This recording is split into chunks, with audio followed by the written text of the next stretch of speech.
Hello everyone, সবাইকে welcome জানাই। আগের ভিডিওতে আমরা কেপলারের সূত্র সম্পর্কে জেনে এসেছি। আজকে আমরা কেপলারের সূত্রগুলি প্রমাণ করব, মূলত দ্বিতীয় ও তৃতীয় সূত্র, এবং এর ওপর ভিত্তি করে বিভিন্ন ধরনের অঙ্ক করব। তো চলো শুরু করা যাক। সবাই হাতে খাতা পেন নিয়ে নিই। দেখো, এবার একটা বিষয় বলি। আমরা কি বললাম, দ্বিতীয় তৃতীয় সূত্রের প্রমাণ দেখব, তাই তো, এবং তার উপর অঙ্ক করব। তো প্রথমে আমরা যে প্রমাণটা করব সেটা হচ্ছে দ্বিতীয় সূত্রের। এবার দেখো, আমি কিন্তু ডিরেক্ট পয়েন্ট করে নিই যে কেপলারের দ্বিতীয় সূত্রের প্রমাণ। তার কারণটা কি বলতো? তার কারণ হচ্ছে দ্বিতীয় সূত্র প্রমাণ করতে গেলে তার আগে আমাকে একটা ইনফরমেশন জানতে হবে। ঠিক আছে, আমি সেটাই লিখেছি। মানে আমি যে এখানে লিখেছি পয়েন্ট আকারে লিখিনি, আমি কোয়েশ্চেন আকারে লিখেছি, যেভাবে সাধারণত এক্সামে আসে স্যার সেই রেসপেক্টেই আমি লিখেছি। বাট আমাদের এখানে মূল বিষয় কি থাকবে? দ্বিতীয় সূত্রের প্রমাণ। আর এক্ষুনি কি বললাম, দ্বিতীয় সূত্র প্রমাণ করার জন্য তার আগে একটা ছোট্ট বিষয় জানতে হবে, তো সেটাও লিখে দিয়েছি। দেখাও যে গ্রহের কৌণিক ভরবেগ সংরক্ষিত, এর থেকে কেপলারের দ্বিতীয় সূত্রটি প্রমাণ করো। তার মানে কেপলারের দ্বিতীয় সূত্র প্রমাণ করার জন্য তার আগে আমাকে একটা ছোট্ট ইনফরমেশন জানতে হবে, সেটা হচ্ছে যে গ্রহের কৌণিক ভরবেগ সংরক্ষিত থাকে। এর মানেটা কি? দেখো, যখন সূর্যের চারপাশে কি গ্রহগুলি আবর্তন করছে, তো আবর্তনের সময় গ্রহগুলির কৌণিক ভরবেগ সংরক্ষিত থাকে। মানেটা কি? কৌণিক ভরবেগের মান ও দিক পরিবর্তিত হয় না, কৌণিক ভরবেগ কনস্ট্যান্ট থাকে। ঠিক আছে, তো এটা স্যার শর্ট কোয়েশ্চেন হিসেবে তো প্রচুর আসে এক্সামে, আর এটা খুব ইম্পর্টেন্ট একটা ধর্ম। ঠিক আছে, প্ল্যানেটসদের ক্ষেত্রে এদের কৌণিক ভরবেগ কী থাকে? কনস্ট্যান্ট থাকে বা সংরক্ষিত থাকে। এবার তো এটা স্যার বলে দিলাম, এটা প্রুফও তো করতে হবে। তো আগে এই প্রুফটা দেখব, তারপরে সেখান থেকে কেপলারস ল করব। ঠিক আছে, কেপলারস ল এমনি প্রমাণ করতে বললেও এইভাবেই করতে হবে। ঠিক আছে, না বললেও আমাদের কৌণিক ভরবেগ সংরক্ষণটা একটু দেখিয়ে দেব। আচ্ছা ঠিক আছে স্যার, তাহলে আমাদের মূল কাজ প্রথমে কি হবে? গ্রহের কৌণিক ভরবেগ যে সংরক্ষিত, সংরক্ষিত মানে কি? কনস্ট্যান্ট। ঠিক আছে, সেটা স্যার আগে দেখাবো। তো চলো শুরু করা যাক। তোমরা এইভাবে কোয়েশ্চেনটা লিখে দিতে পারো। দেখাও যে গ্রহের কৌণিক ভরবেগ সংরক্ষিত, এর থেকে কেপলারের দ্বিতীয় সূত্রটি প্রমাণ করো। আশা করছি লেখা হয়েছে। চলো এবার চিত্র আঁকি। স্যার যেমন চিত্র সে আগের ভিডিওতে জেনে এসেছে, একটা উপবৃত্তাকার পথ এঁকে দাও, তার যে কোনো একটা ফোকাসে স্যার সান সূর্যকে রেখে দিয়েছি, এবং প্ল্যানেটসটা ঘুরছে তো নাকি। তো আগের দিন বলা হয়েছিল কখনো বেগ বাড়ে কখনো কমে, তো সে আমার জানার দরকার নেই। কোনো একটা পার্টিকুলার একটা মোমেন্টে একটা বিন্দুতে আমি প্ল্যানেটসটাকে দেখছি, গ্রহটাকে প্ল্যানেট থেকে। হ্যাঁ, কি বিন্দু ধরে নিয়েছি? একটা বি বিন্দু ধরে নিলাম। এটা সান, এস সানকে ডিনোট করছে। আর এই মোমেন্টের দূরত্ব কত? আর, কারণ আমরা জানি আর এর ভ্যালু স্যার চেঞ্জ করে, কখনো ম্যাক্সিমাম কখনো মিনিমাম, কম বাড়া হতেই থাকে স্যার। তো এই মোমেন্টের দূরত্ব আর। ঠিক আছে, পিটা কি? পিটা হচ্ছে রৈখিক ভরবেগ। ঠিক আছে, পিটা কি দেখাচ্ছে? এই তো স্যার স্পর্শক বরাবর। ঠিক আছে, পিটা কি দেখাচ্ছে? রৈখিক ভরবেগ। চিত্র ক্লিয়ার হয়েছে? ওকে, এবার একটা বিষয় বলো, আমাকে জানতে হবে কৌণিক ভরবেগ, হ্যাঁ কি না। এবার এক কাজ করি, এবার ছোট্ট একটা কোয়েশ্চেন করি। স্যার আর আর পি এর মধ্যবর্তী কোণ কত কেউ বলতে পারবে? এই কোণটা কত বা এই কোণটা সে যাই বলো। আর এর ডিরেকশন কোনটা? এই বরাবর। পি এর ডিরেকশন কোনটা? এটা। আর এর ডিরেকশন কোনটা? অবশ্যই এটা, সবসময় বহির্মুখী, তাই না। আর এর ডিরেকশন সবসময় সান থেকে সবসময় কি হয় স্যার? উপবৃত্ত যাই বলো, সবসময় বহির্মুখী হয়, কেন্দ্র থেকে বহির্মুখী। তাহলে আর এর ডিরেকশন এটা হয়ে গেল, পি এর ডিরেকশন এটা। কেউ আমাকে বলবে কোনটা কি 90 ডিগ্রি হবে, হ্যাঁ কি না? শুধু এই কোয়েশ্চেনটা একটু ভাবো তো, এই কোনটা কি 90 ডিগ্রি হবে, হ্যাঁ কি না? হবে না। তার কারণটা দেখো স্যার, যদি পথটা বৃত্তাকার হতো তাহলে 90 ডিগ্রি হতো। তুমি যে কোনো জায়গায় নাও না, স্পর্শক টানো, এখানে টানো 90 হবে, এখানে টানো 90 হবে, এখানে টানো 90 হবে, এখানে টানো 90 হবে। তুমি যেখানে টানো না কেন, বৃত্তাকার কেসের ক্ষেত্রে এই কোণটা কত ডিগ্রি হয়? 90 ডিগ্রি হয়। কিন্তু স্যার এই কেসে 90 ডিগ্রি হবে না, কারণ কি? হালকা চাপা না, এই তো হালকা চেপে গেছে না। তাহলে এইটাও স্পর্শকটা দেখো, আরও একবার রিপিট করছি, 90 ডিগ্রি মানে একেবারে দেখতেই পাচ্ছ, তাই না। এবার স্যার আমি যদি এটাকে চেপে দিই হালকা, উপবৃত্তের মানে হালকা চাপা থাকবে, তাই তো হালকা একটু চেপে দিলাম, তাহলে স্যার এবার কি আর 90 ডিগ্রি হবে? অবশ্যই হবে না, তাই না। একটু কমে গেল, দেখে নাও। 90 ডিগ্রি মানে এইরকম হওয়া উচিত ছিল, বাট এখন এইরকম আছে, একটু চেপে গিয়েছে, কারণ বৃত্তাকার মানে হালকা একটু চাপা। তাহলে এই কোণটা 90 ডিগ্রি হবে না। মাথায় ঢুকলো কি বলতে চাইলাম? তাহলে এই কোণটা কি অবশ্যই 90 ডিগ্রি থেকে অবশ্যই কি বেশি হবে, তাই না, স্বাভাবিক। সেই দিকে একটু চেপে গেছে, এইরকম হলে 90 হতো। দেখো এটা হলো দেখো 90 হলে কেমন হতে হতো সামথিং এইরকম, তাহলে কোনটা কত হতো 90 হতো, কিন্তু যেহেতু স্যার উপবৃত্তাকার চাপা তার জন্য স্যার 90 থেকে অবশ্যই কী হবে বেশি হবে। তো বেশি না কম আমার জানার দরকার নেই, শুধু এটুকু শিওর স্যার এই মোমেন্টে স্যার বা নর্মাল কেসে স্যার উপবৃত্তাকার কখন 90 ডিগ্রি এখানে হবে না। তো আমরা কাজ করব, ঠিক আছে, এটা দুটো উপাংশে একটু ভেঙে নিই, এবার মেটাচ্ছি। আচ্ছা স্যার এই জায়গাটা একটু বুঝবে, দেখে নাও এই জায়গাটা একটু বোঝার চেষ্টা করিও।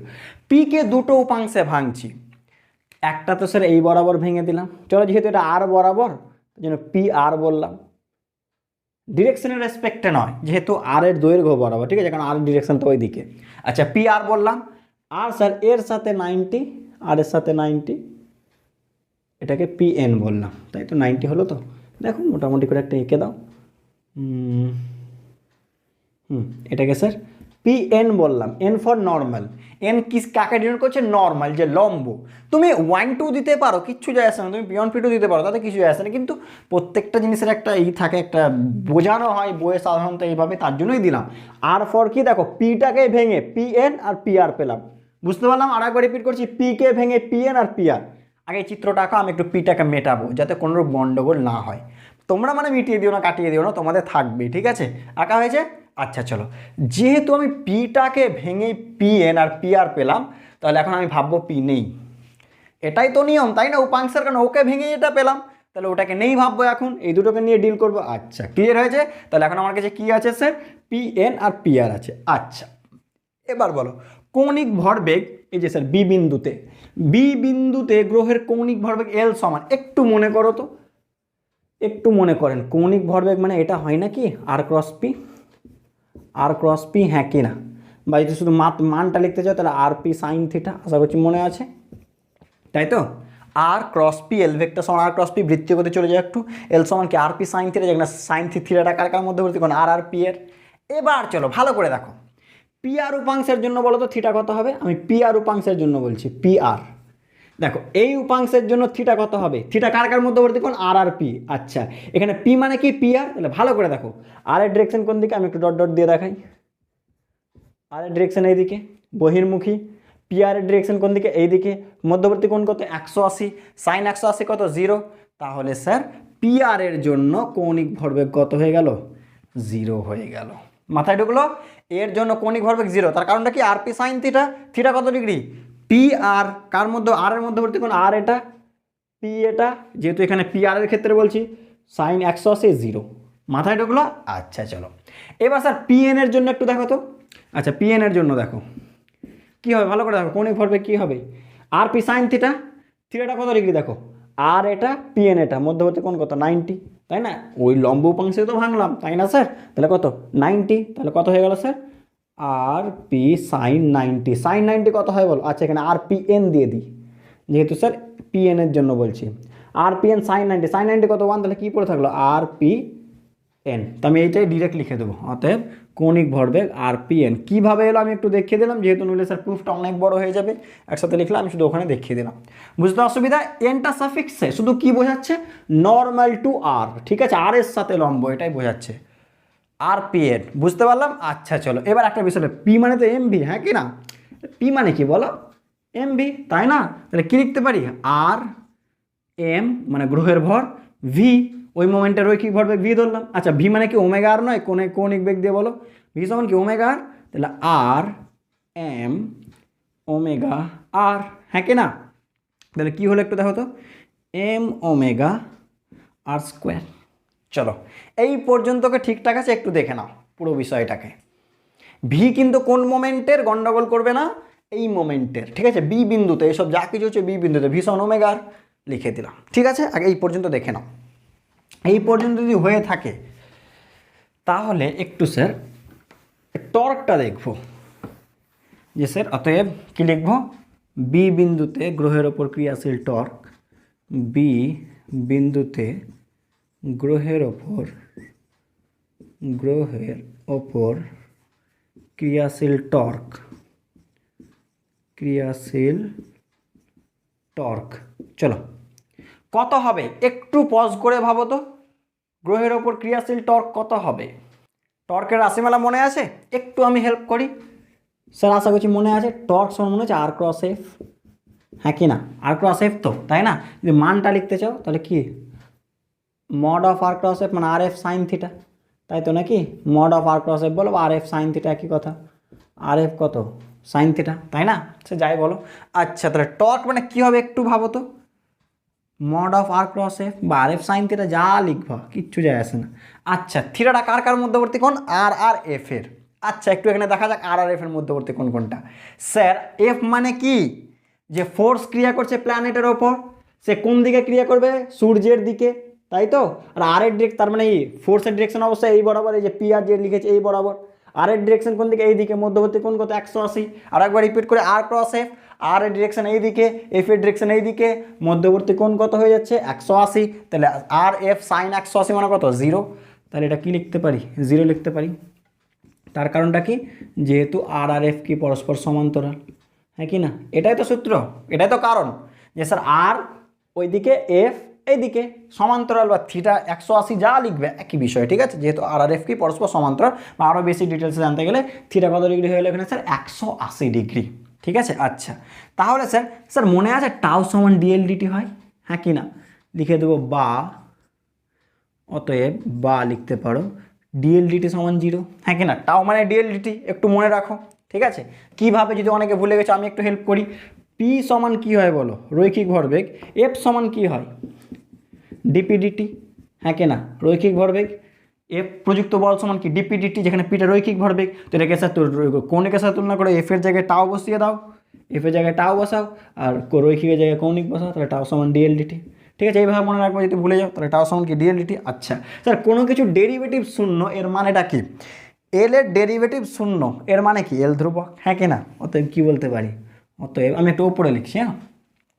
আচ্ছা আরও একটা বিষয় বলি, তোমাকে যদি শুধুমাত্র এই কোয়েশ্চেনটা বলতো যে দেখাও যে গ্রহের কৌণিক ভরবেগ সংরক্ষিত, শুধু এইটুকু যদি বলতো, আমি যে প্রুফটা করবো না এখানে দু তিনটা কোয়েশ্চেন স্যার কভার হয়ে যাবে। শুধুমাত্র যদি এটুকু বলে তাহলে আপনি এখান থেকে শুধু করে দেবেন, তাহলেই হবে, এটুকু দেখালে হবে। অতএব কি বলে দেবে তাহলে? অতএব এল সমান কি? ধ্রুবক। দেখো প্রুফ হয়ে গেল। শুধু তোমাকে কি দেখাতে হবে? কৌণিক ভরবেগ সংরক্ষিত বা ধ্রুবক, ব্যাস প্রুফ হয়ে গেল। তো আরও একবার রিপিট করি, কোয়েশ্চেনে যদি শুধুমাত্র এটুকু চাই, দেখাও যে গ্রহের কৌণিক ভরবেগ সংরক্ষিত থাকে, ঠিক আছে? তাহলে আপনি এখান থেকে শুরু করে এই 2-3টা লাইন একটু করে দিয়ে, ঠিক আছে, ব্যাস তাহলেই হয়ে গেল। তাহলে বুঝতে পারলাম, আমি একটু পাটে পাটে বলে দেবো এটা কেন করলাম, আসছি স্যার, এর কারণ আছে এটুকু করার। ওই যে স্যার এটা প্রমাণ করার জন্য আমার এটাকে লাগবে, ওকে? তাহলে স্যার কেপলার দ্বিতীয় সূত্রে লাগবে, তো এটা করে রাখিও। আচ্ছা চলো এখান থেকে আর একটা জিনিস প্রুভ করতে পারি, দেখো, ঠিক আছে? দেখে নাও, এখান থেকে আর একটা জিনিস বলতে পারি, আমি একটু মেটাচ্ছি, হ্যাঁ, দেখে নাও। তাহলে একটা কোয়েশ্চেনের আনসার হয়ে গেল। চলো এবার ভালো করে বলো, এল সমান কি? এম ওমেগা আর স্কয়ার। তো স্যার এল ধ্রুবক মানে এটা ধ্রুবক, ভালো করে দেখো, এম ওমেগা আর স্কোয়ার ধ্রুবক, ভালো করে বোঝার চেষ্টা করিও। স্যার এম তো কনস্ট্যান্ট কোনো গ্রহের, তাহলে কি বলতে পারি? ওমেগা আর স্কোয়ার ধ্রুবক, হ্যাঁ কি না? তাহলে ওমেগা আর আর পরস্পরের সাথে কেমন? ব্যস্তানুপাতিক, হ্যাঁ কি না? এর মানেটা কি বলো? এর মানেটা কি? Omega various 1/r²। এটাও প্রুফ চাইতে পারে যে দেখাও যে এইরকম যে গ্রহ যখন আবর্তন করে তখন সূর্যের নিকটে বেগ বেশি হয় ও দূরে বেগ কম হয়। এই তো স্যার দেখো, কৌণিক ভরবেগ মানে কি? কত এই তো স্যার এইভাবে ঘুরছে, তাই তো? উপবৃত্তাকার কত কক্ষপথে কত কৌণিক বেগ নিয়ে ঘুরছে, তাই না? এবার দেখো যখন আর কম স্যার তখন ওমেগা বেশি, যখন আর বেশি ওমেগা কম। এর মানে কি? যখন দূরে থাকছে, দেখো এখানে যেমন কি আর সবচেয়ে বেশি, এখানে আর কি সবচেয়ে কম। তার মানে কি যখন দূরে থাকবে তখন বেগ কি? স্লো, যেহেতু আর এর মান বেশি। আর যখন কাছে থাকবে আর কম, মানে ওমেগা বেশি। মানে কেমনভাবে ঘুরে, আগের দিন আবার রিপিট করে দিই, এখানে স্যার স্লো ঘুরবে, আবার যখন কাছে আসবে বেশি স্পিডে ঘুরবে, আবার স্লো, আবার বেশি স্পিড, আবার স্লো, আবার বেশি স্পিড, এইভাবে ঘুরে। দেখে নাও, এটাও একটা প্রুফ হয়ে গেল, ঠিক আছে? এইভাবে যদি বলে দেয় যে দেখাও যে কৌণিক কৌণিক বেগের সন্নিকটে গ্রহের সূর্যের নিকটে বৃদ্ধি পায় আর দূরবর্তী স্থানে হ্রাস পায়, ঠিক আছে? এইভাবে দেখাতে পারো, পর্যায়ক্রমে হ্রাস বৃদ্ধি ঘটে দেখাতে পারো, ঠিক আছে? এটা জাস্ট বলে দিলাম, এখান থেকে প্রুফটা একটু মনে রাখিও, ঠিক আছে? আচ্ছা মেটাই, ওকে। দ্বিতীয় ক্ষেত্রে সূত্র প্রমাণ করার জন্য এত কিছু লাগবে না, ঠিক আছে?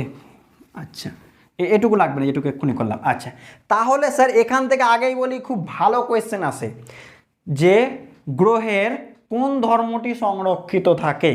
ঠিক আছে, সূর্যের চারপাশে আবর্তনের সময় বিভিন্ন উত্তর তোমাকে দিয়ে দিবে, রৈখিক ভরবেগ, কৌণিক ভরবেগ, আর কিছু এই সেই। উত্তর কি হবে? কৌণিক ভরবেগ। ভালো করে মনে রাখবো। ঠিক আছে, আগে চলো এই পর্যন্ত আগে দেখে নিই। চলো আবার একটা চিত্র এঁকে দিই। স্যার এই চিত্রটা আবার একটু এঁকে দিই। ওকে, দেখো চিত্রটা কি এঁকেছি, সে একই জিনিস, ঠিক একটা উপবৃত্তাকার পথ, সূর্য। এবার স্যার গ্রহটা কি করছে? বি থেকে সি বিন্দুতে গেল। কি বললাম? গ্রহটা কি থেকে? বি থেকে সি বিন্দু। আমি অনেক দূরে দূরে এঁকেছি, কিন্তু এত দূরে নয়, একদম অত্যন্ত কাছাকাছি। বি আর সি অত্যন্ত কাছাকাছি। ঠিক আছে, ডিটি সময়ে, ঠিক আছে, অত্যন্ত কাছাকাছি। এই ব্যবধানটা অতি অল্প, আমি আঁকার জন্য অনেক করে বেশি করে এঁকেছি। এই দূরত্বটা কত? আর। ঠিক আছে, বি থেকে সিতে গিয়েছে, ক্ষেত্রফল কত অতিক্রম করেছে? ডিএ। কত সময়? ডিটি সময়। মানে বি থেকে সিতে যেতে ডিটি সময় লেগেছে, ফলে একটা ক্ষেত্রফল অতিক্রম করেছে, ক্ষেত্রফলটা কত? ডিএ। এর ফলে একটা কোণ সৃষ্টি করেছে বি থেকে সি এর মধ্যে, ডি থিটা। মাথায় ঢুকলো কি বলতে চাইলাম? সেটা লিখেছি। দেখো ধরি সূর্য গ্রহের সংযোজক সরলরেখা, এই যে স্যার সংযোজক সরলরেখা, ডিটি সময়ে ডিএ ক্ষেত্রফল অতিক্রম করে। ডিটি সময়ে এই যে স্যার ডিএ ক্ষেত্রফল, এই যে টোটালটা, ঠিক আছে, ক্ষেত্রফল অতিক্রম করে। ওকে চলো এবার স্যার ভালো করে বলো। এবার দেখো স্যার, এটা যদি ডি থিটা হয়, এটা আর হয়, তাহলে বৃত্তচাপ কি হয়? আর ডি থিটা। কার বুঝতে অসুবিধা? এস সমান কি হয় বলো? আর থিটা নয়? এখানে আবার এস মানে সান ভাবিও না। এই তো স্যার বৃত্তচাপ, আশা করছি মনে আছে। এটা যদি আর হয়, এটা যদি থিটা হয়, তাহলে এস সমান কি বলতে পারি? আর থিটা। এ তো এটাকে এস, তাই না? ঠিক তেমনি দেখো, এটা ভালো করে দেখো, এটা আর, এটা ডি থিটা, তাহলে এটা কত হবে? বৃত্তচাপটা আর ইন্টু ডি থিটা। সেটাই করে দিয়েছি দেখো, তাহলে বৃত্তচাপটা কি? আর ডি থিটা। আচ্ছা, মাথায় ঢুকলো?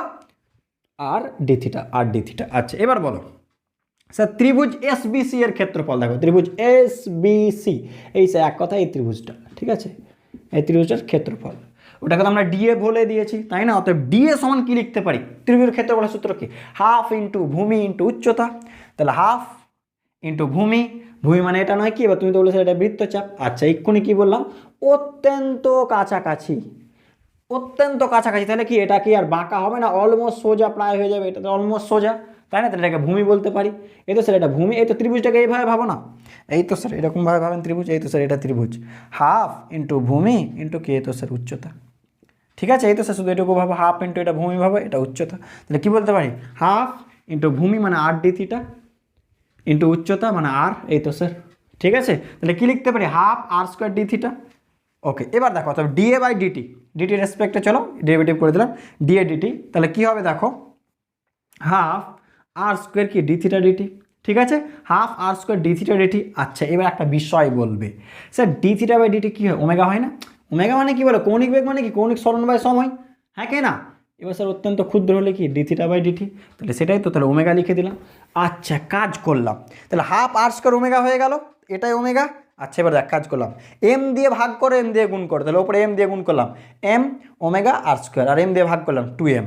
ওকে sir, m omega r square দেখো তো লিখে রেখেছি কৌণিক ভরবেগ, হ্যাঁ কি না? দেখো ফার্স্টে শুরুই করলাম কৌণিক ভরবেগ, তাহলে এটা L বাই 2m। আচ্ছা এক্ষুনি কি প্রুফ করলাম? কৌণিক ভরবেগ সংরক্ষিত, তাহলে এলটা ধ্রুবক আর এম তো ধ্রুবক কোনো গ্রহের ভর, তাহলে পুরো বিষয়টাকে ধ্রুবক, অতএব ডিএ ডিটি সমান ধ্রুবক। এটাই তো স্যার কেপলারের দ্বিতীয় সূত্র, হ্যাঁ কি না? আমরা লিখেছি না ডেল্টা এ বাই ডেল্টা টি সমান ধ্রুবক, সে একই কথা, ডিএ ডিটি সমান কি? ধ্রুবক। প্রমাণ হয়ে গেল। যদি পরীক্ষায় কেবলমাত্র বলে, কেবলমাত্র যে স্যার কেপলারের দ্বিতীয় সূত্রটি প্রমাণ করো, ব্যাস এটুকু করলেই যথেষ্ট। ঠিক আছে, আর যদি বলে স্যার ওই যে কৌণিক ভরবেগ দেখাও দে, সেখান থেকে করো, তাহলে স্যার ওর আগে থেকে করে দেবেন। ঠিক আছে, আমি কিন্তু প্রথমটাকেও করে দেখেছি, কিসের জন্য? আরও একবার রিপিট করে দিচ্ছি, আমি যে এই প্রুফটা করলাম এল সমান এম ওমেগা আর স্কোয়ার, তুমি এটুকু নাও করতে পারো, যাতে তুমি বুঝতে পারো কোথা থেকে চলে এলো, তার জন্য আমি একটু করে দিলাম ওটা। ঠিক আছে স্যার, মোটামুটি এই হচ্ছে প্রুফ। বুঝতে পারলাম তো? চেক করে নিও। চলো ছোট্ট একটা কোয়েশ্চেন, স্যার এই কোয়েশ্চেনের একটু উত্তর দেওয়ার চেষ্টা করি তো আমরা। সূর্যের সাপেক্ষে পৃথিবীর কৌণিক ভরবেগের হার পরিবর্তনের হারের মান কত?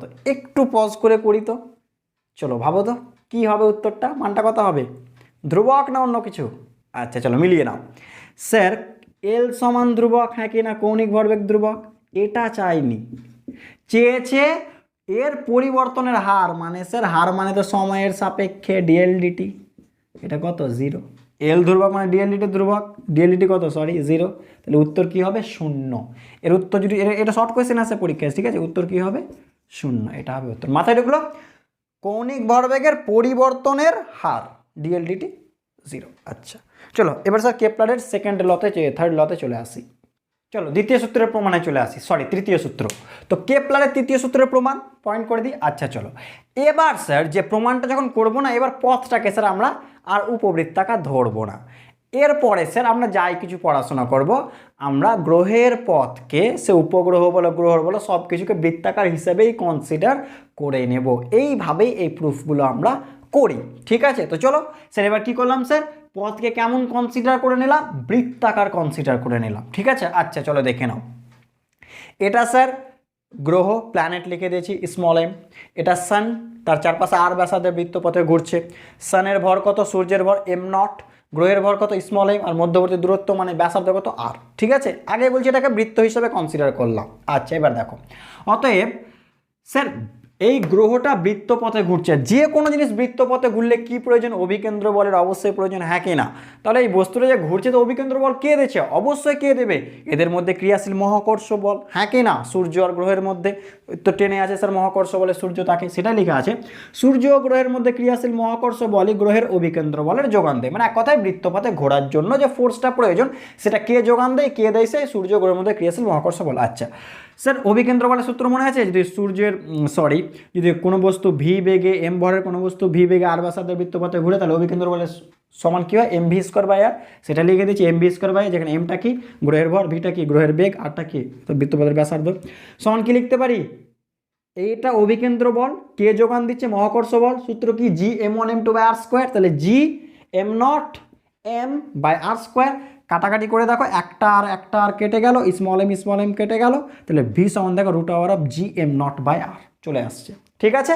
ক্যালকুলেশন করে দেখে নাও, এম কেটে যাচ্ছে, আর একটা কেটে গেল, একটা থাকলো, ভি সমান √g m0 বাই, ঠিক আছে? বুঝতে পারলাম, ওকে চলো। অতএব গ্রহের প্রদক্ষিণকাল, আচ্ছা স্যার সূত্রটা মনে আছে, আমাকে প্রুফ কি করতে হবে এটা, হ্যাঁ কি না?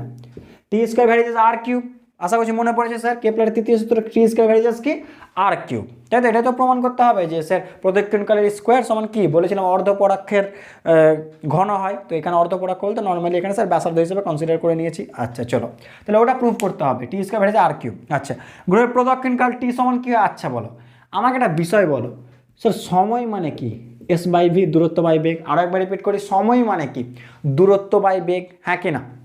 মানে দূরত্ব বাই এটাকে দ্রুতি বলো, যেহেতু স্যার বলছি দূরত্ব বলছি, তাহলে সময় সমান কি দূরত্ব বাই দ্রুতি, তাই তো? আচ্ছা এবার একটা বিষয় বলো, ভালো করে বলবে স্যার টি মানে কি, আমরা কি টি মানে এখানে কী বের করছি, প্রদক্ষিণকাল মানে একবার ঘুরতে কত সময় লাগে, হ্যাঁ কি না? আর একবার রিপিট করি, টি মানে কি একবার ঘুরতে কত সময় লাগে। আচ্ছা আচ্ছা তাহলে স্মল টি এর জায়গায় ক্যাপিটাল দিয়ে দিলাম, মনে রাখিও ক্যাপিটাল টি মানে তুমি বুঝে নিও প্রদক্ষিণকালকে সাধারণত বোঝানো হয়। তাহলে ক্যাপিটাল টি সমান কী হবে, দূরত্ব বাই দ্রুতি। দূরত্ব কত স্যার, একবার ঘুরলে কত দূরত্ব অতিক্রম করলো, এই তো স্যার পরিধি কত 2πr, হ্যাঁ কি না? তাহলে স্যার 2πr বাই কী হবে স্যার, বেগ মানে সেই দ্রুতি ভি, তাই তো? বুঝতে পারলাম। এস বাই ভি, এস মানে কত, একবার ঘুরলে কত পথ অতিক্রম করে, পরিধি 2πr বাই ভি। আচ্ছা 2πr স্যার ভি এর মান যদি এটা হয় নিচে বসাও, তাহলে এটা উল্টে যাবে আর বাই gm0।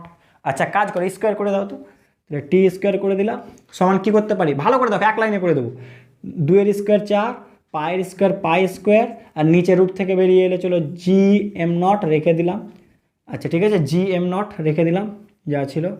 আচ্ছা এবার দেখো স্যার আর স্কোয়ার হয়ে গেল, যেহেতু স্কোয়ার করছি, আর ভেতরে একটা আর, তাহলে কি আর কিউব হয়ে গেল না, হ্যাঁ কি না? ঠিক আছে এই পার্টটা কী বলতে, এটা ধ্রুবক নয়, 4π² gm0, সূর্যের ভর, মহাকর্ষীয় ধ্রুবক পাই 4, এগুলো কি সব ধ্রুবক। তাহলে আমি কি বলতে পারি, একটু ওপরে লিখছি, হ্যাঁ পজ করে একটু লিখে নিই। আচ্ছা চলো দেখো এবার স্যার অতএব আমি এটা লিখতে পারি না, অতএব টি স্কোয়ার, এই পার্টটা কি ধ্রুবক নয়, ধ্রুবক কিন্তু কী বলতে পারি আর কিউব, অতএব টি স্কোয়ার ভ্যারিজেস আর কিউব। প্রুফ হয়ে গেল, দেখে নাও, ঠিক আছে? ভালো করে চেক করে নিও, ঠিক আছে? আচ্ছা এবার এখানে ছোট্ট একটা জিনিস মনে রাখিও, প্রুফ হয়ে গেল স্যার, এটুকু করলে হবে। এবার দেখো এখানে ছোট্ট একটা জিনিস মনে রাখিও, ভালো করে দেখিও স্যার, গ্রহের আর তুমি পর্যায়কাল বলো আর গ্রহের বেগ বলো স্যার গ্রহের ভরের ওপর নির্ভরশীল নয়। ভালো করে দেখো, স্মল এম বলে কোথাও আছে, স্মল এম বলে কোথাও আছে না, প্রচুর ইম্পর্টেন্ট, লিখে রাখি, অনেক সময় শর্ট কোয়েশ্চেন হিসেবে চলে আসে, তোমাকে ভুলভাল ইনফরমেশন মানে তোমাকে দিয়ে দেবে, বলে দিচ্ছি কীভাবে, আগে লিখে নাও লাইনটা, লিখে দিবা গ্রহের বেগ প্রদক্ষিণকাল বা কৌণিক বেগ যাই বলো একই কথা, ঠিক আছে, বেগ মানে কৌণিক বেগ একই বিষয় চলে আসছে। বেগ, প্রদক্ষিণকাল, কৌণিক বেগ ভরের ওপর নির্ভরশীল নয়, তোমরা লিখে দিও, ঠিক আছে, ভরের ওপর নির্ভরশীল নয়, তোমরা ভাষা দিয়ে লিখে দাও। কি লিখে দেবা? ভি টি ওমেগা মানে স্যার গ্রহের বেগ, পর্যায়কাল বা প্রদক্ষিণকাল বলো, কৌণিক বেগ গ্রহের ভরের ওপর নির্ভরশীল নয়, মনে রাখবে, ঠিক আছে, এটা একটু আমরা মনে রাখবো। ওকে, ব্যাস এটুকু প্রুফ করলে হয়ে যায় স্যার। চলো এই অঙ্ক দুটো করা যাক। তো প্রথমটা কি বলে দেখো, সূর্য থেকে পৃথিবীর দূরত্ব হঠাৎ বর্তমান দূরত্বের অর্ধেক হয়ে গেলে কত দিনে বছর হবে? বোঝার চেষ্টা করো। মনে আছে স্যার টি ভ্যারিয়েস কি আর কিউব, তো আর যত দূরে তত বেশি সময় লাগবে ঘুরতে, যত কাছে তত কম সময় লাগবে। তো বলছি স্যার এখন যে দূরত্বে ঘুরছে হাফ দূরত্বে চলে এলো পৃথিবী, সূর্যের কাছাকাছি চলে এলো হাফ দূরত্বে, তাহলে এখন স্যার টি অবশ্যই কি কমে যাবে, হ্যাঁ কি না? এখন আর 365 দিনে বছর হবে না, কমে হবে। তো সেটাই বলেছে কত দিনে বছর হবে। দেখি তো পজ করে ট্রাই করো তো দেখি। চলো দেখি উত্তরটা কত আসছে, বের করে রাখো, মিলিয়ে নেবে। ওকে চলো আমি শুরু করলাম তাহলে। দেখো লিখে দেবে কেপলারের সূত্রানুসারে, আমি লিখতে গেলাম না, তুমি লিখে দেবে কেপলারের সূত্রানুসারে, আপনারা লিখে দেবেন টি স্কোয়ার আর কিউব, অতএব কি লিখতে পারি, T2/T1 স্কোয়ার সমান কি R2/R1 কিউব, হ্যাঁ কি না? ঠিক আছে স্যার, R2টা কি বলেছে, অর্ধেক হবে, তাই না, বর্তমান দূরত্বের অর্ধেক, এটাকে ওয়ানটাকে বর্তমান ভাবো, এটাকে পরের ভাবো, তাহলে R2টা কি হবে স্যার, R1 এর কত হবে বলো, হাফ হবে, R1/2 ইন্টু R1 কিউব, হ্যাঁ কি না? তাহলে কি হলো দেখো তো, অতএব এটা কত আসছে স্যার, 1/8 আসছে না, চেক করে নাও তো। R1 কেটে গেল হাফ, তাহলে স্যার হাফকে স্যার 3 বার গুণ করো 2কে, তাহলে 8 চলে এলো। আচ্ছা রুটটাও পাশে চাপিয়ে দাও, তাহলে T2/T1 সমান কি স্যার, এ পাশে রুট চাপালে √8 সমান কত বলো, 2√2 নয়, √8 সমান কি 2√2। বুঝতে পারলাম কি করলাম, এই রুটটাকে যখন এখানে করলাম রুটটা ওখানে চাপিয়ে দিলাম, মানে আমি যে জিনিসটা করলাম সেটা এটা করলাম স্যার, ঠিক আছে, রুটটা এই পাশে চাপিয়ে দিলাম, তাহলে কত হয়ে যাবে, অতএব T2 সমান কি বলতে পারি, T1/কি 2√2, তাই তো, 1 মানে 4 ইন্টু 2, তাহলে 2√2। স্যার T1 মানে কত, এখন কত বছরে কত দিনে বছর হয় 365, এটা 2√2, এটাকে স্যার একটু কাটাকাটি করে দেখেন, অলমোস্ট 129 এত দিন চলে আসবে, এত ডেজ, ঠিক আছে, 129-এর আশেপাশে চলে আসবে, ওটাকে ফুল ফর্মে লিখে দেবা। বুঝতে পারলাম তো? আচ্ছা চলো, এটা যদি বুঝতে পেরে গিয়েছো তাহলে পরের অঙ্কটা ট্রাই করো তো, কি বলছে দেখো তো। আশা করছি সব অঙ্কের পেরে যাবা, তোমাকে বলে দিল দূরত্ব দ্বিগুণ করা হলো, এই করা হলো, সেই করা হলো, যাই করা হলো, এই স্যার সূত্র ফেলে দেবে, সে একটাই ক্যালকুলেশন করবে চলে আসবে। আচ্ছা চলো এক কাজ করে এটা করো তো, সূর্যের চারপাশে প্রদক্ষিণরত দুটি গ্রহের প্রদক্ষিণকাল T1 ও T2, ব্যাসার্ধ R1 R2, দুটো প্ল্যানেট, তাদের প্রদক্ষিণকাল এত, ব্যাসার্ধ এত, তাহলে হচ্ছে T1/T2 কত, অপশান বলে দিচ্ছে, R1/R2 তার হাফ, R1/R2 তার কিউব, R1/R2 রুট মানে টু দি পাওয়ার 3/2। চলো পজ করে ভাবো কোনটা হবে দেখি তো, চলেন পজ করে ভাবেন, করেন কোনটা তোমরা মেলাবে, কিন্তু কোয়েশ্চেনটা টুকে নাও, মেলাও কোনটা আসবে বলো, কোনটা আসবে বলো। আচ্ছা আশা করছি স্যার এবার মিলিয়ে নাও তাহলে। ওকে চলো মিলিয়ে নিও উত্তর সাথে। দেখো স্যার আমরা কি জানি কেপলারের সূত্র অনুসারে টি স্কয়ার ভেরিয়েস কি আর কিউব, T2/T1 কি বলতে পারি, T2/T1 স্কয়ার সমান R2/R1 কিউব, অতএব T1/T2 চেয়েছে নাকি, আচ্ছা তাহলে উল্টে দাও, কি যায় আসে, T1/T2 করে দাও, T1/T2 করো, তাহলে এটা কি স্যার R1 কি হয়ে গেল R2, তাহলে T1/T2 তাহলে কি হবে স্যার, রুটটাও পাশে নিয়ে চলে যাও, তাহলে স্যার R1/R2 3/2, হ্যাঁ কিনা, 3 তো ছিল হাফ এ পাশে স্যার, তাহলে 3/2, তাহলে উত্তর কোনটা হবে, অপশান ডি। মাথায় ঢুকলো, ঠিক আছে, আচ্ছা লিখে দিও। ওকে দেখো আর একটা কোয়েশ্চেন আছে, ঠিক আছে, একটা শর্ট কোয়েশ্চেন তোমরা লিখে রাখো, আমি আর লিখছি না, হয়েছে। আচ্ছা চলো একটা শর্ট কোয়েশ্চেন লিখে রাখো, আসে অনেক সময়। উপগ্রহ কেপলারের সূত্র মান্য করে কি, আরেকবার রিপিট করছি, উপগ্রহের গতি কেপলারের সূত্র মান্য করে কি, উত্তর হবে হ্যাঁ। মাথায় ঢুকলো, শুধুমাত্র গ্রহের ক্ষেত্রে নয়, উপগ্রহের ক্ষেত্রেও সব সূত্র অ্যাপ্লিকেবল কেপলারের। তাহলে মনে কোয়েশ্চেনটা কি বললাম, উপগ্রহের ক্ষেত্রে কেপলারের সূত্র মান্য করে কি, উত্তর হবে হ্যাঁ করে, ঠিক আছে। আচ্ছা চলো করে নাও এ পর্যন্ত। চলো এই টাইপের অঙ্কগুলো একটু করা যাক তো। দেখো কি বলছে, যদি মহাকর্ষীয় বল দূরত্বের n ঘাতের সঙ্গে ব্যস্তানুপাতে পরিবর্তিত হয়, তবে r ব্যাসার্ধের বৃত্তপথে সূর্যের চারিদিকে আবর্তনশীল কোনো গ্রহের পর্যায়কাল হবে r⁴n+1, sorry r⁴n+1/2, r⁴n, r⁴n-1/2, r⁻n। পর্যায়কাল সমানুপাতিক হবে, অবশ্যই পর্যায়কাল সমানুপাতিক হবে। চলো পজ করে আগে লিখে নাও কোয়েশ্চেনটা। আচ্ছা ট্রাই করো তো যদি করা যাচ্ছে তাহলে। ওকে চলো আমি একটু হেল্প করছি যদি অসুবিধা হচ্ছে বুঝতে। স্যার মহাকর্ষীয় বল এফ বলে ধরে নিলাম, কার সাথে ব্যস্তানুপাতিক বলেছে? দূরত্বের এন ঘাতের সঙ্গে ব্যস্তানুপাতিক, তাই তো, পরিবর্তিত এন ঘাতের সঙ্গে ব্যস্তানুপাতিক, তাহলে মানে এটা নয় কি? বুঝতে অসুবিধা? এফ ভ্যারিজেস কি 1/r⁴n, হ্যাঁ কি না? বলটা ব্যাসার্ধের এন ঘাতের সঙ্গে ব্যস্তানুপাতিক। আচ্ছা স্যার সমান লিখলে একটা কী নিতে হয়? অবশ্যই একটা ধ্রুবক কে নিয়ে নিলাম, ঠিক আছে। সমান কী লিখতে পারি? আর ওপরে চলে গেল তাহলে কি -n লিখে দিলাম। ওকে চলো এবার একটা জিনিস বলো,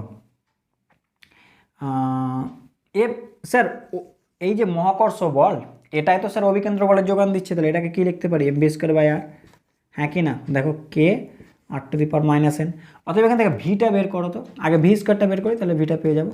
চলো v² বের করছি, তাহলে k/m r⁻, যেহেতু ও পাশে কোন কর্নারে গেল তাহলে 1 - n হয়ে যাচ্ছে, দেখো তাই না? r × r−1, হ্যাঁ কি না? আরটা গুণ করো তাহলে কি n+1, তাহলে আই এ পাশে লিখলাম তাহলে 1 - n। বুঝতে পারলাম? তুমি আরটাকে এখানে গুণ করো সিম্পলি, r−1 × r কত হবে স্যার? r⁻1 - n, হ্যাঁ কি না? সেটাই করলাম, r⁻1 - n, 1টাকে আগে লিখলাম। আচ্ছা তাহলে ভি সমান কী হবে দেখো তো, একটু মেটাচ্ছি। অতএব এখান থেকে ভি সমান লিখো তো কত হবে? ভি সমান কত হবে স্যার? √k/m, আর এখানে রুট দিতে গেলাম না, এখানে হাফ দিয়ে দিলাম। রুট মানে কি হাফ, কারণ আমার এটুকুই দরকার, 1 - n⁻²। এটা হবে কি হবে না? রুট মানে কি স্যার? এই টোটালটা রুট হতো তো নাকি? দেখো আমি কি লিখেছ কি হতো বলো? ভি সমান কি হতো? এটা হতো তো নাকি? টোটালটার ওপর রুট, তাই তো। এর মানেটা কি? এর ওপর রুট, এর ওপর হাফ লিখলাম, কারণ একটুখানি ক্যালকুলেশন দরকার আছে তার জন্য। তুমি রুট রাখতে পারো, কিছু যায় আসে না। আচ্ছা চলো, অতএব পর্যায়কাল চেয়েছে, অতএব টি সমান কি? এক্ষুনি কি সূত্র বললাম? 2πr/v, হ্যাঁ কি না? ঠিক আছে আচ্ছা চলো 2π রেখে দিলাম, আর রেখে দিলাম। ভি এর মান কি বলো? √of কি k/m, হ্যাঁ কি না? বাই কি স্যার? বাই কি বলো? r⁻1 - n/2, ঠিক আছে। আমি এটা ভাবতেই যাবো না, এগুলো থাক, আমি এটা লিখছি না, তোমরা এটুকু লিখে দিও। আমি আর এই যে স্যার কি এটুকু আর লিখতে যাচ্ছি না, কী আছে চলো 2π √of কি m/k হয়ে গেল, তাহলে দেখে নাও 2π √of m টা উপরে, কে যা আছে থাক, আমার এর সাথে কোনো সম্পর্ক নেই, আর এর সাথে সম্পর্ক। দেখো ভালো করে দেখো স্যার, আর এর ওপরে কিছু নেই মানে 1 আছে, আর এটা ওপরে যাচ্ছে তাহলে মাইনাস হবে, তাহলে -1 - n/2। বুঝতে পারলাম? আর এর মাথায় 1 আর এটা ওপরে গেল, তাহলে আর -1/2 মাথায় ঢুকলো। দেখো যেমন আমরা এরকম করি না, আর বাই মনে করো r⁻, তাই তো। এটাকে আমরা কি লিখবো? ওপরে যদি যায় আর 1 - 3 লিখবো, হ্যাঁ কি না? সেটা লিখেছি, দেখে নাও। আর আর মাথায় এটা, তাহলে ওপরে গেলে মাইনাস। আপনি এটা করে দেখেন তো স্যার, এটা কত আসছে? এই ধ্রুবকটা রেখে দেবা, যা আছে তাই, আমি লিখতে গেলাম না, এই ধ্রুবকটাকে বসিয়ে দিও, যা আছে তাই। এবার এটা দেখো স্যার, লসাগু 2 হলো, 2 - 1 মানে মাইনাস, আবার মাইনাস মাইনাসে প্লাস। দেখো তো স্যার এটা আসছে কিনা? 1 + n/2, একবার চেক করো তো। দেখো এখানে আমি লসাগুটা দেখাচ্ছি, দেখেন স্যার 2 লসাগু, এখানে কোনাকুনি 2 -1 - n, হ্যাঁ কি না? তাহলে কি স্যার 2 - 1 1 মাইনাস মাইনাসে প্লাস, তাহলে 1 + n/2, ঠিক আছে। অতএব যেহেতু স্যার এই অংশটা ধ্রুবক, এই যে স্যার এই অংশটা এখানে বসিয়ে দিও ধ্রুবক, তাহলে টি কেমন কেমন করে ভ্যারি করছে? অতএব নিচে লিখে দেবো টি ভ্যারিজেস r⁻1 + n/2। ব্যাস এটা হয়ে গেল উত্তর। কোথায় আছে দেখো কোনটা? 1 + n/2 বা n+1/2, একই কথা, অপশান এ। বুঝতে পারলাম? দেখে নিও। আচ্ছা এই সূত্রটা এবার তুমি মুখস্থ রেখে দাও, এবার আর তোমাকে অঙ্ক করে দেখাতে হবে না। যদি 2 মার্কের জন্য থাকে তাহলে অঙ্কটা করতে হবে। যদি মনে করো 1 নম্বর দিয়েছে, সাধারণত এসব এমসিকিউ আসে, যদি 1 নম্বর দিল তখন তো এত ঝামেলা করা যাবে না। ব্যাস এই সূত্রটা শুধু মুখস্থ রাখবা। পর্যায়কাল কীভাবে ভ্যারি করে? 1 + n/2, যেখানে এনটা কি অবস্থায়? ব্যস্তানুপাতিক, কিন্তু গন্ডগোল করবে না, এনটা কি ব্যস্তানুপাতিক। দেখো এখন একটা অঙ্ক দিচ্ছি, মুখে মুখে হয়ে যাবে। চলো এটা আগে লিখে নাও। চলো এটা ট্রাই করো তো, এটার ম্যাথমেটিক্স করতে হবে না, মুখে মুখে হয়ে যাবে। একটি ভারী নক্ষত্রের চারিদিকে একটি গ্রহ আর ব্যাসার্ধের বৃত্তপথে টি আবর্তনকাল নিয়ে ঘুরছে। নক্ষত্র ও গ্রহের মধ্যে মহাকর্ষ বল r⁻5/2 এর সমানুপাতিক হলে t² ভ্যারিজেস r⁻xy, মানে t² সমানুপাতিক r⁻xy, x সমান কত? চলো দেখি আগে পজ করে টুকে না অঙ্কটা। আচ্ছা এবার করো স্যার, এর সাথে সূত্র তুলনা করবে, অঙ্ক হয়ে যাবে। চলো দেখি ট্রাই করো। আচ্ছা সূত্র কি স্যার? টি ভ্যারিজেস r⁻n+1, হ্যাঁ কি না? তাহলে এখানে কি লিখতে পারি, তাহলে স্কোয়ার করো তো, তাহলে টি স্কোয়ার ভ্যারিজেস কী হবে, এরও স্কোয়ার হয়ে যাবে, তাহলে আর স্কোয়ার 2 2 কেটে গেল, তাহলে কী হবে আর টু দি পাওয়ার কি n+1। হ্যাঁ কিনা, এটা তো হওয়া উচিত। টি ভ্যারিজেস এটা, তাহলে স্কোয়ার করো, টি স্কোয়ার সমান কি আর এর স্কোয়ার, স্কোয়ার মানে কি 2 × 2, আর স্কোয়ার মানে কি এখানে একটা 2 চলে আসবে, তাহলে 2 × 2 কেটে গেল, তাহলে কি শুধুমাত্র n+1। মাথায় ঢুকলো কি বলতে চাইলাম, স্কোয়ার করো, তাহলে স্যার অটোমেটিকলি কী হয়ে যাবে 2 2 কেটে n+1, তাহলে উত্তর কী হবে n+1। হ্যাঁ কি না, তাহলে এক্সটা কী হবে, এক্সটা কী হবে n+1। আচ্ছা এখানে অবশ্যই ক্যাপিটাল লিখে দিই, যেহেতু আরটা ক্যাপিটাল বলেছে। আচ্ছা এটাই তো হবে, হ্যাঁ কি না। এবার তুমি কোয়েশ্চেন করবে স্যার এন কোথায় লেখা আছে, এন তো জানতে হবে। আচ্ছা চলো, মনে আছে আগের অঙ্কে কী করলাম, এফ ভ্যারিজেস 1/r⁴n, বা এটাকে কী লিখতে পারি, এটাকে কী লেখা যায় বলো, ভ্যারিজেস r⁻−n। হ্যাঁ কি না, এখানে ওরা বলে দিয়েছে, দেখো এখানে স্মল আর ছিল, এখানে ক্যাপিটাল আর আছে ব্যাসার্ধ। r⁻n মানে কি, যেটা মাইনাস থাকে সেটা হয়, তাহলে মাইনাস কি আছে এটা, তাহলে এনটা হয়ে গেল এটা। তাহলে এক্স বলো কী হবে, এক্স কী হবে বলো, তাহলে এটুকুই n+1, তাহলে কত 5 + 2 1, তাহলে এক্স সমান হয়ে গেল 5/2 + 1 মানে কত 7/2, এটা হয়ে গেল উত্তর। দেখলে মুখে মুখে হয়ে গেল। আরে স্কোয়ার না বললে তো ঝামেলাই ছিল না, স্কোয়ার বললে বলে 2 টাকা সরালাম না, স্কোয়ার বলে যদি শুধুমাত্র টি ভ্যারিজেস বলতো তাহলে বাই 2 রেখে দিতাম। মেন সূত্রটা মনে রাখবা, যখন এই টাইপের অঙ্ক আসবে কোনো ঘাতের সাথে সমানুপাতিক ব্যস্তানুপাতিক বলবে, মনে রাখবা টি ভ্যারিজেস r⁻n+1/2। এবার স্কোয়ার বললে তুমি স্কোয়ার করো, 2 2 কেটে গেলে n+1, এবার এন খুঁজবে, এন কী করে খুঁজবা, কার সাথে সমানুপাতিক দেখো, অবশ্যই মাইনাস থাকবে এখানে, ঠিক আছে, তার কারণটা দেখে নাও, মাইনাস থাকবে, এই তো স্যার যার সাথে যেটা মাইনাস থাকবে সেটাই এন। বুঝতে পারলাম, এই যে স্যার অঙ্ক। তো ঠিক আছে স্যার, এই পর্যন্ত সবটুকু নিও। ওকে স্যার, আজকে এই পর্যন্ত রাখছি। সবাই ভালো থাকি, সুস্থ থাকি এবং পড়াশুনো করতে থাকি। Thank you so much.